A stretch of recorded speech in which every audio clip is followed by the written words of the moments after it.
Okay, today I was doing a same time charging unit for a speaker. The speakers that we sell in our shops, Mobicel, Pump, and all those.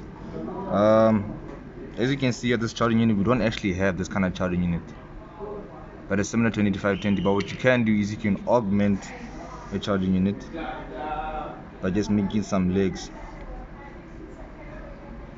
The trick here is to get the soldering tip cold.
And just like that, you've got legs,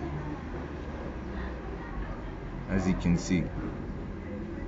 Right, ciao.